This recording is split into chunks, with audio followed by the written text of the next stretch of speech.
Et bonjour à toutes et à tous, c'est l'Abri des Pages, j'espère que vous allez bien. Moi ça fait il y a 5 minutes, j'ai fait genre avec la miniature que ça y est, ça avait changé, j'avais changé et tout, non, non pas du tout. Donc je vous retrouve dans une nouvelle vidéo. Et aujourd'hui ça va être une vidéo bilan lecture de novembre, déception de ouf en fait. Donc aujourd'hui je ne vous parle pas de ce livre là que j'ai lu au mois de novembre parce que j'ai consacré un épisode de podcast du lundi à 20 h dédié. Et vous inquiétez pas, le titre ça sera avis lecture résumé, je sais pas exactement comment je l'appelais, sur Je pense trop. Donc j'ai fait un épisode dédié qui fait quand même 1h15. Hein. Mais il y avait de toute façon tellement de choses à dire que j'ai pas pu en faire moins en fait. Donc je vous fais un résumé détaillé, enfin bref, je vous fais plein de trucs. Par contre, le premier livre dont je vais vous parler dans cette vidéo bilan lecture, et je me rends compte du coup que je suis allée quand même vachement vite, eh bien je ne possède plus le livre en fait. Donc du coup je vais l'afficher quelque part par là, je vais me bouger un peu, voilà. Je vais l'afficher parce que je m'en suis débarrassée, je l'ai vendu. Je l'ai vendu sur Momox et je viens d'avoir l'argent il y a quelques jours là. Donc du coup je me dis waouh meuf, t'es allée tellement vite là-dessus. Mais moi j'arrive pas à me suivre moi-même quoi, je te jure. Voilà, aussitôt lu, aussitôt vendu. Après je sais pas si j'ai fait un avis lecture un petit peu sur l'autre ou pas, mais je crois pas. J'ai essayé de lire Vampiria de Victor Dixon, ça ne colle absolument pas avec moi. Et j'avoue que là du coup ça fait 3 bouquins d'affilée que je considère être nuls en fait, de la voilà, MERDE. Et du coup ça fait beaucoup. Sachant que j'ai abandonné Vampiria, du coup j'ai abandonné au bout de 75 pages, un truc du genre. Le fait de dire wesh meuf on va trop s'éclater à la cour, tu fais enfin non il parle pas comme ça le gars mais je me dis ouais viens on va trop s'éclater à la cour de Versailles et tout machin, tu te dis on va trop s'éclater. Mais tu me parles pas comme ça en fait, enfin genre bref, il y a plein de trucs comme ça, c'était gore, c'est gore pour être gore quoi, ça me passionne pas. Enfin bref, du coup là, comme vous pouvez le voir à la miniature qui est là, je vous parle de Starling House de Alix Harrow. Et je me rends compte que je n'ai pas le résumé, donc je vais aller vite fait sur Amazon, ma petite application du téléphone. De toute façon Amazon c'est ma vie. Par contre en ce moment je ne peux rien commander sur Amazon. Je ne sais pas si ça vous est déjà arrivé, mais j'ai une banque qui est pourrie en fait. Je vais bientôt changer. Et je ne sais pas encore pour laquelle. Et du coup ma banque a été bloquée par Amazon. Enfin je sais pas exactement ce qui s'est passé comme micmac, mais je peux plus payer mon abonnement, etc. Enfin bref. Le résumé de Starling House. La mâchoire en fer sculpté d'un portail, la langue rouge d'une allée, l'ombre noire de sycomores enchevêtrés. Dans les rêves d'Opale, la mystérieuse Starling House exerce une fascination lancinante, comme si c'était pour elle que la demeure rayonnait de sa lumière ambrée, frémissante dans la nuit brumeuse. C'est pourtant un domaine interdit dont on ne sait rien et qui tient chaque habitant de la petite ville d'Eden à distance. Mais Opale, sans mère ni vrai foyer, sans avenir ni mémoire, n'est plus à une transgression près, surtout s'il suffit de quelques gouttes de son sang pour que le portail s'ouvre, surtout s'il suffit d'écouter des histoires pour que des secrets inavouables se déploient, aussi ténébreux que ses cauchemars à elle. Entrez si vous l'osez. Bon. Quand j'ai dit sans mère ni foyer, sans avenir ni quoi que ce soit, ni machin ni truc, l'avis lecture normalement est déjà en ligne, parce que moi à l'heure à laquelle je fais cette vidéo, je crois dans mon planning me souvenir que l'article sera déjà publié en ligne quand je sors cette vidéo. Donc ça redit un petit peu ce que je dis là, mais je vais un petit peu plus dans les détails dans mes vidéos, c'est le but. Et en fait j'ai su dès le début que ça allait pas me plaire parce que c'est, y a un langage qui est très familier et vulgaire et je déteste retrouver ça en littérature. En plus d'être vulgaire, j'ai trouvé que le tout était assez dérangeant, moche. Il y a marqué que c'est du gothique, mais alors entre le gothique d'Edgar Allan Poe et ce gothique là, je vous dis Edgar Allan Poe, il y en a plein d'autres, mais c'est le plus connu quoi. J'avoue que n'essayez pas de copier, n'essayez pas d'imiter ce que vous ne pourrez jamais atteindre en fait. Enfin je veux dire c'est pas une gigantesque maison pourrissante, une gigantesque maison pourrissante. Essayez de prononcer cette phrase très vite, une gigantesque maison pourrissante, une gigantesque maison pourrissante. Là j'y arrive bien évidemment. Mais formulez vos mœurs immondes correctement. Ah oui, je trouve que l'écriture est moche, quoi, j'accroche pas. C'est lourd, pesant, je vois rien de bien. Un bouquin comme ça qui ne me fait pas rêver, où il n'y a aucune part de rêve, où il n'y a aucune part de beauté, où il n'y a aucune part de... En fait, c'est que du moche, c'est que du sordide. Ça m'a dérangée, il y a des trucs, je me suis dit, mais... Oh, Oh mais quoi? Enfin, ça met du temps aussi à t'emmener vers le côté fantastique, un peu horreur dont il est question dans le résumé. Eh bah putain. Au lieu d'abandonner... Ah oui, parce que je me suis dit, je vais pas... Enfin, en fait, quand j'abandonne un bouquin, c'est que c'est trop lourd pour moi de continuer. Là, pour Starling House, je n'ai pas abandonné. Parce que je me suis vue vraiment comme un caca si je finissais pas, sachant que l'édition, je l'ai payé 25 €. Donc payer un bouquin 25 € et abandonner au bout de 50 pages, même pas, je me suis dit non, cocotte, c'est pas possible, continue en fait. Donc c'est ce que j'ai fait, j'ai continué le plus possible à lire. Mais j'ai survolé, ouais, j'ai lu en diagonale, clairement. Ne lisant que les dialogues.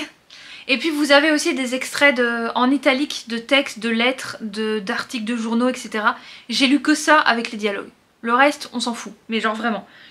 Résultat, j'ai tout lu en quelques heures en une seule journée. Je sais plus combien il fait de pages, il fait 500, 600 pages, je sais plus. J'ai... Bah ouais, j'ai tout lu en quelques heures en fait. Mais en survolant et en lisant que les dialogues et en lisant que les textes importants. Alors je sais qu'il y en a parmi vous qui vont me dire « Ouais, mais tu sais cocotte, moi je lis comme ça habituellement. Je ne lis que les dialogues. Ça m'arrive de le faire. » Bah je vous comprends en fait, surtout pour un livre comme ça, où j'ai pas envie de tout lire en fait, vous voyez ce que je veux dire? Ah oui, il y a une citation qui m'a beaucoup fait rire, mais c'est rire genre... un rire un peu... je rigole là, tu vois. Son livre, une chose morbide et perturbante. Bah, comme le bouquin que j'avais sous les yeux en fait, genre vraiment, c'est pourquoi je continue. Alors pourquoi j'ai continué? Là je le mets dans cet article. Il y a des auteurs comme Alix Harrow qui sont 1000 fois acclamés pour des bouquins incroyables, etc. C'est comme le bouquin Addie Larue. Addie Larue, je le mets au même niveau que Starling House, de la daube, mais vraiment. C'est tu fous du fumier sur une page et puis c'est bon, ça te fait un bouquin quoi. Addie Larue c'est pareil. Ça commençait bien, mais il y a des trucs, c'est le club des paumés anonymes quoi. Anonyme parce qu'Addie Larue personne s'en souvient, t'as compris pourquoi anonyme c'est un jeu de mots. Enfin, il y a des trucs en fait ça me fait pitié plus qu'autre chose, enfin bon. Pourquoi je continue pour vous montrer que les auteurs 1000 fois acclamés ne savent même pas aligner deux mots afin de former une histoire cohérente. Je lis parce que ma citation est incroyable, se terminant par une belle morale avec des personnages profonds et attachants. Non, c'est trop compliqué pour eux en fait. Étaler du fumier sur une page blanche, ah c'est marrant, je sais ce que je viens de dire. Vous aurez le contenu. De ce fait, la comparaison avec Addie Larue est évidente. Ouais, bah voilà, c'est ce que je viens de vous dire et pourtant j'avais pas encore lu mes notes. Comme quoi, c'était encore bien dans ma tête là. Je l'ai lu il y a à peu près un mois. Et bah au début du mois de novembre en fait. Et je me dis, ouais, il y a des trucs, bah je pense que d'ici fin décembre, je l'aurais complètement oublié ce truc. Et en janvier, je serais passée à autre chose quoi. Genre, ah bon, je l'ai lu celui-là. Je vais pas me rabaisser à le racheter. En me disant, ah bah dis donc, je l'ai pas lu celui-là. Non, non, c'est bon, je m'en souviens. Le côté fantastique, attendez au moins la page 200. Ah oui, c'est ça. Vers la fin, en fait, t'as toute l'explication de plein de trucs, mais c'est tellement pas dans du fantastique, c'est tellement dans du glauque, dans du morbide, dans du bizarre. Il y en a qui vont me dire, bah ouais, mais Hortense, le gothique, c'est ça. Alors non, moi le gothique, j'adore ça habituellement. Typiquement le Sleepy Hollow, la légende de Sleepy Hollow, j'adore ça. Est-ce que c'est Washington Irving? Je ne sais plus. C'est Washington Irving, non, qui a écrit ça? Washington Irving, c'est Rip Van Winkle, je crois qu'il y a... Oh, la vache, mais non, je peux pas faire ça. Enfin bref, il y a des romans gothiques comme ça qui sont beaucoup plus appréciables en fait, qui sont hyper... Tu sens que derrière il y a une écriture qui est là, bah le portrait de Dorian Gray, bien évidemment. Et ben, il y a des poèmes aussi qui ont été écrits qui sont dans du gothique. Il y a The Raven, bah, Edgar Allan Poe encore une fois. Et en fait... c'est tellement... tu vois qu'il y a un style d'écriture qui est là, tu vois que c'est travaillé, tu vois que la morale elle a vraiment... Enfin tout est intéressant. Là, intéressant... Enfin voilà, non pas du tout en fait. Ouais voilà, ce que je mets c'est que ce roman renfermait un énorme potentiel. C'est ça aussi qui a fait, mais je sais plus parler, c'est pas possible. Qui a fait que je n'ai pas abandonné. Parce que je voyais le potentiel dans ce bouquin en fait. Ça me faisait mal d'arrêter. Mais par contre c'est juste très mal écrit et très mal raconté, enfin... Je me dis, bah ouais, mais t'aurais raconté ça différemment, t'aurais utilisé des termes différents. La vulgarité de ce roman, il n'y a pas de scène sous la ceinture ou quoi, enfin, il y a des trucs où c'est vite fait quoi, mais je m'en fous, je passe, et puis hop, on s'en fout quoi. Je saute sans jeu de mots bizarre. Et du coup, bah c'est vrai que le langage vulgaire avec des gros mots partout, déjà moi quand j'entends ça dans une film ou dans une film... Mais non! Dans un film ou dans une série, j'arrête en fait. Les merdes, les machins, les gros mots, les insultes, les trucs, j'ai pas envie. Donc du coup, effectivement, j'arrête, j'abandonne, je regarde pas jusqu'au bout, ça me fait suer que de regarder jusqu'au bout. Donc du coup, effectivement, là, dans un bouquin, c'est encore pire, quoi. Mon PQ, il est plus joli que ça. Il a des petites fleurs dessus. Le fait que la maison Starling House devient un véritable foyer pour Opal, ça m'a à peine effleuré parce que les personnages ils sont fades, les lieux ils sont fades, ça ressemble à rien. En fait tu te dis, t'as des lieux qui sont décrépits mais qui en même temps font un peu cosy dans la manière dans laquelle c'est raconté. La manière avec laquelle c'est raconté. Dans par exemple Les filles de Witch Hazel House, le manoir il a beau être vieux etc, il y a du cachet en fait. Et le talent des mots pour savoir écrire du cachet, visiblement c'est de plus en plus difficile. Voilà. La fin est sympathique mais sans plus, ça aurait été une très belle histoire, mais ça aurait pu être une très belle histoire, mais c'est complètement loupé en fait. Donc perdez pas votre argent ni votre temps, moi je l'ai fait, ça suffira comme ça. Je me suis dit, c'est tellement pourri que je vais continuer juste pour montrer à quel point c'est pourri et que les gens, ils devraient réfléchir à 2 fois avant de lire de la daube en fait.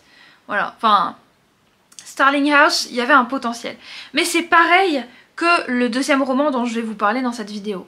Alors il y en a, je sais, qui vont me dire oh là là, mais t'es vachement sèche et tout, t'es vachement stricte dans ton avis lecture. Bah ouais, mais moi quand je lis un bouquin, je m'attends pas à lire des trucs faciles, en mode tout sous la ceinture, tout vulgaire, avec des histoires. En fait pour moi la lecture c'est pas pour me rappeler la vie réelle en fait. Et encore moins pour lire des trucs où t'es un peu dans la débauche, dans le glauque, dans le sale, dans le morbide, dans le... Non, j'aime pas ça en fait. Moi je lis pour sortir de mon quotidien et pour rêver, pour m'émerveiller, pour découvrir des trucs comme dans Gardien des cités perdues. C'est pour ça que je lis en fait. Pas pour lire des trucs où en mode la fille elle mange n'importe quoi parce qu'elle est tellement à la rue, elle fait... Enfin, ça se voit qu'elle se défonce pour avoir de l'argent, pour payer un logement à son frère, etc. Mais j'ai pas envie de lire là-dessus en fait. J'ai clairement pas envie. Et ça, c'est pas la même chose, mais c'est la même chose dans le sens où il y avait un énorme potentiel, mais ça a été complètement défoncé par des tas de trucs en fait. Enfin, oh. Alors, jusqu'à la page 250, j'étais persuadée d'avoir un nouveau coup de cœur entre les mains. Jusqu'à la page 250. Qu'est-ce qui s'est passé pour qu'à la page 250, je me dise à jeter à la poubelle? La preuve, il est dans la pile des futurs bouquins à vendre. Vraiment. Si je l'ai pas vendu là au mois de novembre avec Starling House, c'est qu'il n'y avait plus la place dans la boîte. C'est tout. Ça dépassait le nombre de kilos limite en fait.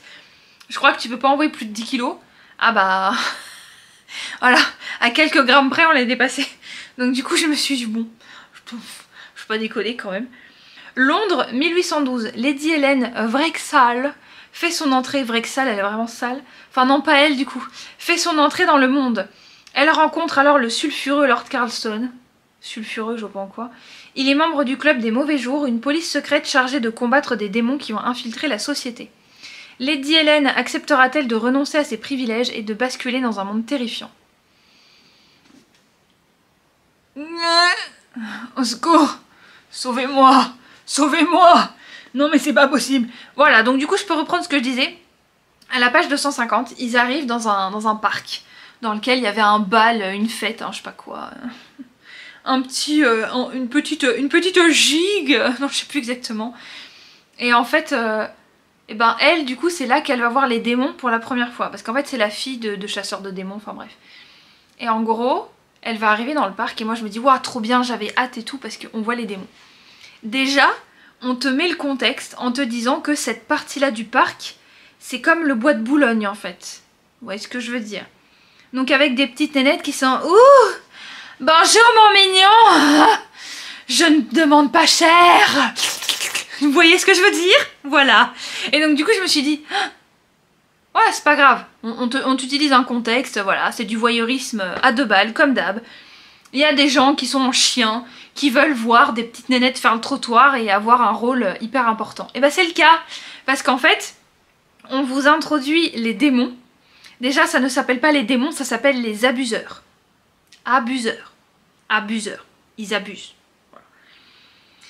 Et ensuite, on vous décrit la façon dont se nourrissent les abuseurs. Alors, premier indice, il y a des filles de joie dans un bois. Ok? Il y a des démons qui s'appellent les abuseurs. À votre avis, comment ils se nourrissent? Toum, toum, toum, toum, toum, toum, toum. Vous avez 4 heures. Non, je rigole. J'avoue que j'étais en mode non. Non, s'il te plaît. Oh non, s'il te plaît, fais pas ça. Non, mais vraiment, quoi. Sérieusement. Encore une fois, here we go again. Encore une saleté grossière avec des allusions sous la ceinture absolument partout. On mélange la bienséance à la Downton Abbey pépite, au domaine de la luxure et d'agression horrible. Ça m'a fait penser, alors je suis désolée hein, pour ceux qui adorent, mais moi je suis là pour défoncer les trucs que j'aime pas, ok? Parce qu'à un moment donné, les trucs ils sont oh my god, c'est le bouquin de l'année, c'est trop bien, c'est genre le oh là là, vous allez kiffer, vous allez voyager, vous allez machin, vous allez truc. Non, vous allez vous torturer le ciboulot, c'est de la merde. Du coup, moi je suis là pour faire l'avis unpopular opinion. Et ça m'a fait penser, enfin pas dans le style d'écriture quand même, parce que on n'est pas non plus dans un bouquin qu'on achète dans une gare en attendant son train ou son avion. Du coup c'est une gare d'avion, bref vous avez compris. Et ben du coup je me suis dit, ah dès qu'on se met à comparer ces univers là avec d'autres univers qui existent déjà, ça m'a fait penser à Bridgerton, qu'on appelle, oui, le nouveau Downton Abbey. Non, pas du tout. Julia Quinn, elle écrit du PQ. Et encore du PQ, c'est gentil. Je me trouve plutôt gentille et correcte que de dire qu'elle écrit du PQ. Parce que c'est encore pire que du PQ.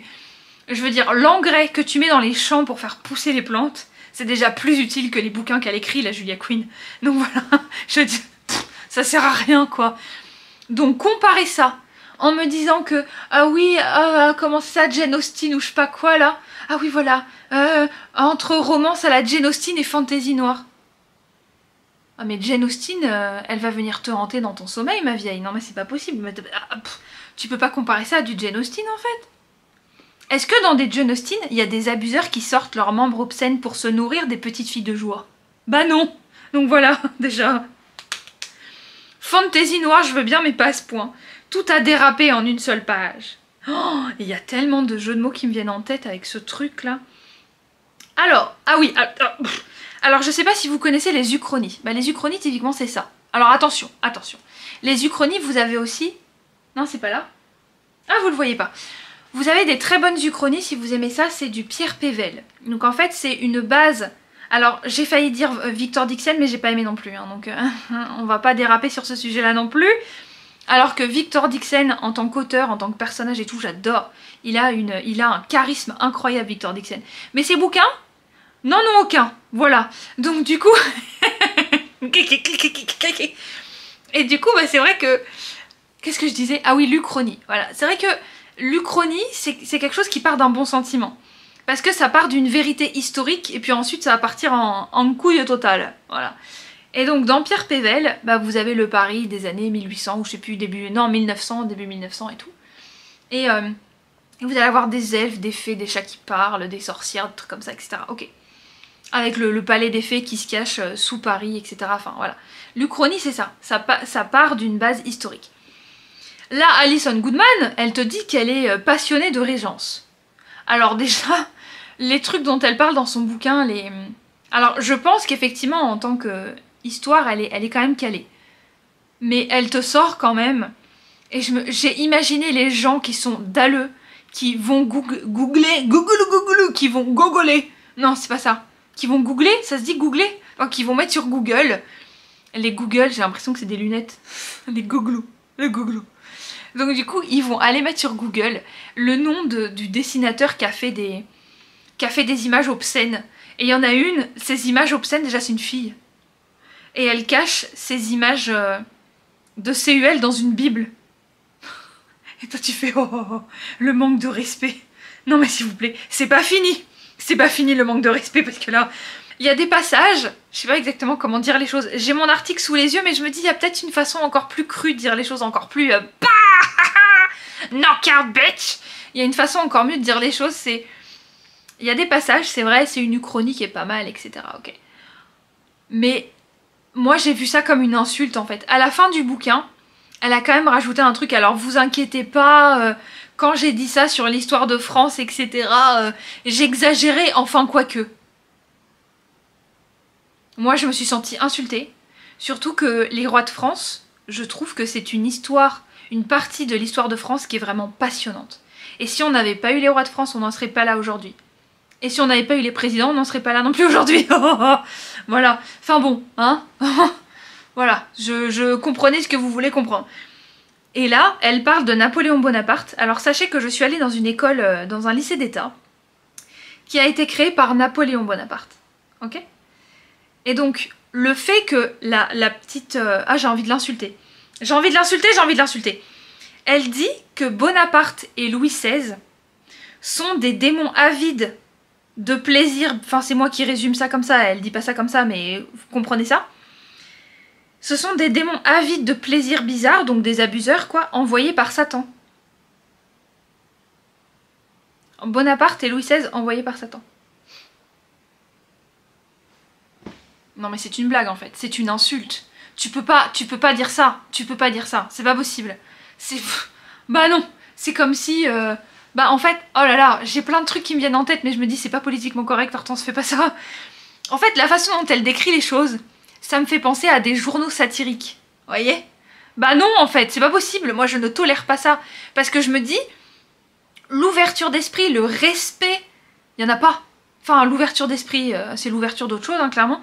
Mais par contre, le respect, moi je me mets pas à dire des trucs absolument immondes, même juste dans un roman qui est censé être fiction, en mode « Oh pardon, ce que je disais à tel chapitre, bah j'exagère, enfin quoique. » Mais je suis française, poto, en fait. Tu me dis pas que... Tu me dis pas qu'il y avait des dirigeants et des rois de France qui étaient envoyés par Satan et qui étaient des abuseurs, quoi. Bah ouais, parce que Bonaparte et Louis XVI sont des abuseurs, du coup, selon elle. Mais ça va pas dans ta tête, en fait. Enfin, je veux dire, ok. Plus le roman avance, plus ça empire. Je suis très mal à l'aise, c'est d'une noirceur. Ah oui, parce qu'à un moment donné, on te dit comment les démons sont extraits du corps des... Alors non. C'est pas en mode... on a regardé un film chelou et on finit à l'hôpital. Non, c'est pas ça. C'est les abuseurs, en fait, prennent possession de corps d'humains. Et du coup, les démons vivent à l'intérieur de... Enfin, l'âme du démon vit à l'intérieur d'un corps humain, en fait. Et là, dans le bouquin, il est question d'une extraction de l'âme d'un démon qui était dans une âme d'un enfant. À vomir. Mais vraiment. Le seul côté positif, et c'est moi qui dis ça, hein, c'est la romance en slow burn. Ah, c'est moi qui le dis, j'avoue, je le mets dans le truc. Et le faste de la noblesse anglaise. Moi, je trouve que la noblesse, elle est... C'est tellement beau, c'est tellement des beaux principes, une étiquette, une bienséance qu'on ne retrouve plus aujourd'hui. La preuve, vous avez des dopes comme Starling House dans lequel t'as des gros mots à toutes les pages. Voilà. Et ben au moins dans la bienséance à l'époque, le fait de dire oh quelle idiote vous faites, c'est une insulte en fait, tu vois. Genre bah ouais. Bon après ça me ferait chier parce que moi comme je suis aujourd'hui, n'importe quel de mes mots serait une insulte. Je sais, on me l'a déjà dit, donc à un moment donné, sorry but no. Donc le phase de la noblesse anglaise ici fait beaucoup de bien et la romance en slow burn. Non mais pour que moi je vous dise que la romance elle fait du bien. Moi habituellement la romance j'aime pas ça. Hein. J'aime pas ça parce qu'à chaque fois ça tombe dans du CUL, dans du sous la ceinture. Comme dans le dernier tome de Sarah J. Maas, le tome 4 là, en mode t'as l'impression d'avoir une encyclopédie qui va sortir dans un film X des conseils aux moins de 18 ans. Non mais sans déconner les gars, pourquoi vous écrivez ça? Et moi, là-dedans, je te dis que la romance elle est bien, donc la romance si t'es là pour ça, vas-y. Par contre effectivement, les membres obscènes des démons pour se nourrir des petites filles de joie, évite, évite. Le plus grand danger d'un bouquin pareil, et c'est ça qui me pose le plus grand problème avec cette MERDE, c'est que l'âge recommandé c'est à partir de 13 ans. Il est pas au rayon adulte, hein, il est au rayon jeunesse. Là il y a marqué pôle fiction, mais je crois que j'avais regardé sur internet l'âge recommandé en France et aux États-Unis. Alors je sais pas si elle est américaine celle-là, ah non elle est australienne, je sais plus, enfin bref. Je sais plus d'où elle vient, elle. C'est 13 ans. Que ce soit France ou étranger, c'est 13 ans. 13 ans et tu parles d'abuseurs. Et tu parles de filles de joie qui vont se faire... Ça va pas? 13 ans? N'importe quoi, hein. Et moi je me dis mais arrêtez de vouloir choquer les jeunes. En fait aujourd'hui, on a de plus... Moi je suis très contente d'être née dans les années 90, je suis née en 95. Donc du coup, je n'ai pas grandi avec les réseaux sociaux. Je n'ai pas grandi avec de la dope comme ça, clairement. Hop, salut. J'ai pas grandi avec ça. Aujourd'hui, on peut plus dire la même chose des jeunes en fait. Et je me dis, les auteurs, pourquoi vous voulez systématiquement choquer les jeunes comme ça? C'est quoi le but en fait? De les choquer, de leur montrer que ouais regarde, la vie elle est comme ça, ça sert à quoi? Mais punaise, mais ça me fait penser à une petite fille de 11 ans qui fait des interviews de stars d'Hollywood. Mais elle a un comportement de peste, parfois elle est en mode... T'as 11 ans, retourne jouer avec tes poupées en fait. Moi aussi j'ai demandé une poupée à Noël, si tu veux. Donc à un moment donné tu te dis, bah y a pas de souci à voir... Ce qui me dérange pas, c'est le fait d'avoir des gamins, donc des adolescents, bref des jeunes quoi, de moins de 18 ans, qui sont tellement matures qu'ils ont des discours d'adultes, ils ont des postures d'adultes, ils ont des façons de parler d'adultes, etc. Moi je vois ce que c'est parce que comme je suis précoce, bah du coup j'ai dû grandir avec des personnes qui étaient plus âgées ou plus jeunes que moi. Je n'étais jamais à l'aise avec les gens de ma classe et de mon niveau. Jamais. Donc effectivement, je me comportais déjà très jeune comme une adulte en fait. Donc c'est pour ça que du coup j'ai pas eu trop d'enfance parce que j'ai tout de suite été adulte quasiment. Donc c'est vrai que je peux comprendre les enfants qui se comportent comme ça. Par contre, d'avoir des valeurs comme ça, où t'as tout ce que tu veux, où t'es pourri gâté, où tu te prends pour je sais pas qui, en fait la maturité c'est aussi de savoir quand rester humble. Et la plupart du temps, les jeunes d'aujourd'hui, avec toutes les valeurs, si ça on peut appeler ça valeur, hein, excusez-moi, on leur inculque quoi en fait? Ah bah clairement, moi, pour moi, la plupart des jeunes qui vont lire ça et qui vont lire du Sarah J. Maas à 14 ans, etc. en disant à leur maman « Ah regarde, c'est une histoire de princesse et de fée avec des petits anges et ouhouhou !» Alors qu'en fait non, pas du tout. Je me dis mais vous allez devenir quoi en fait plus tard les gars? Vous allez devenir quoi? Enfin ça va être un monde de dépravés, enfin ça l'est déjà mais encore plus, tu vois. Donc du coup je me dis...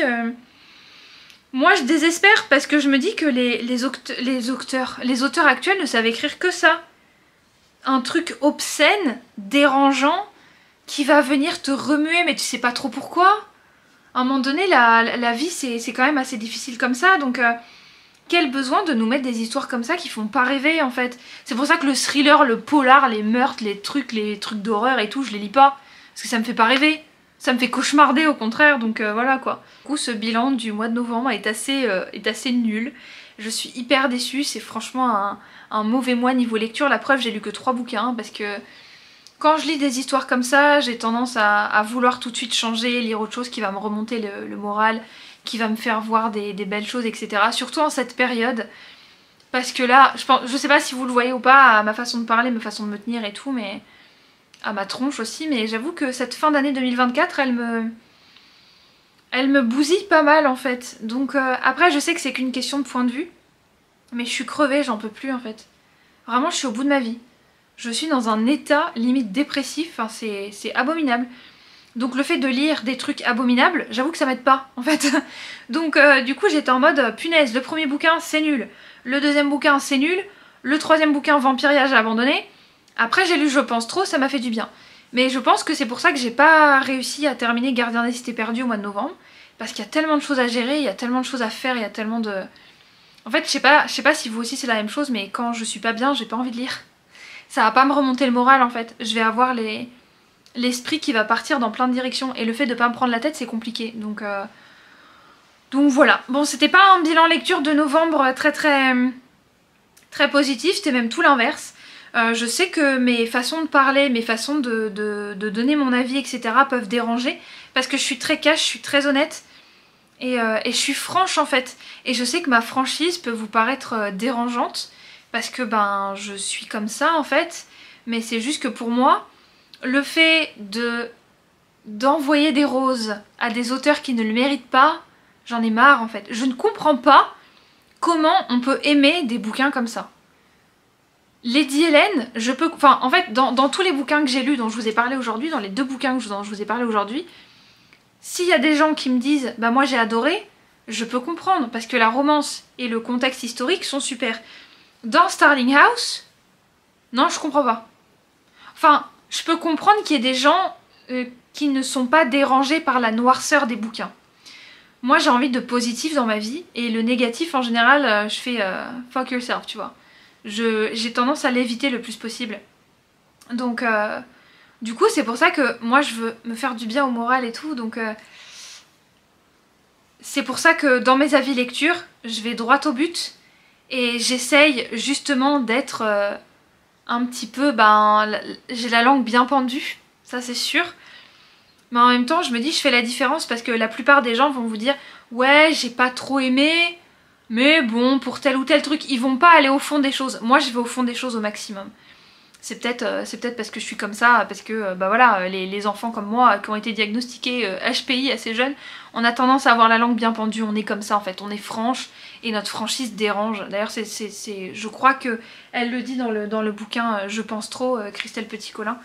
Je crois qu'elle le dit, que notre franchise est dérangeante en fait. C'est pour ça que je me demande au niveau de l'autisme Asperger, parce que je sais que socialement, c'est pas accepté d'avoir un avis qui est contre l'avis majoritaire. Vous voyez ce que je veux dire? C'est pour ça que moi je sais que mes vidéos peuvent déplaire fortement. Parce que bon, pour l'instant j'ai jamais eu le cas de personnes qui me disaient de me la fermer ou quoi, ou que mes avis dérangent et tout. J'ai jamais eu le cas. Mais je peux comprendre si on me le dit parce qu'on n'a pas l'habitude en fait. Et c'est vrai que moi en général j'ai toujours eu cette position dans les bouquins aussi, du coup aujourd'hui, vu que c'est de ça dont je parle aujourd'hui, j'ai toujours eu ce mauvais rôle en fait, de la personne qui ouvre la bouche et en plus elle est pas d'accord avec la majorité. Donc elle est rebelle et elle s'impose face au groupe en fait. Ouais bah ouais, mais bon, je m'arrêterai pas parce que je suis comme ça et j'ai déjà essayé de lutter contre ça et j'avoue que ça m'a fait réagir aussi parce qu'il y a quelques semaines, j'ai commenté un livre sur Goodreads et en fait je lui ai mis 4 étoiles et demie sur 5 en disant que c'était un coup de cœur. Bah oui, c'est un coup de cœur, mais je lui mets pas 5 étoiles pour autant. Parce que pour moi 5 étoiles c'est la perfection. La perfection n'existe pas. Ou alors c'est extrêmement rare en fait. Donc moi je veux le noter ça. C'est pour ça que pour moi 4 étoiles sur 5, 4 étoiles et demie c'est déjà un coup de cœur. Oui effectivement, ça veut dire que c'était très très bien. Mais je mets pas facilement 5 étoiles parce que je suis stricte en fait. Je me dis bah non, moi je mets 5 étoiles à un bouquin quand j'ai vraiment rien à dire et que ça correspond à ma définition de qu'est-ce que c'est qu'un roman parfait, vous voyez. Donc voilà. Bref, j'espère que cette vidéo vous aura plu, n'hésitez pas à liker, à vous abonner, à commenter, à partager, à me suivre sur Instagram et pourquoi pas sur ma chaîne ASMR. Et puis on se retrouve, j'espère, dans la vidéo de la semaine prochaine et en attendant, portez-vous bien!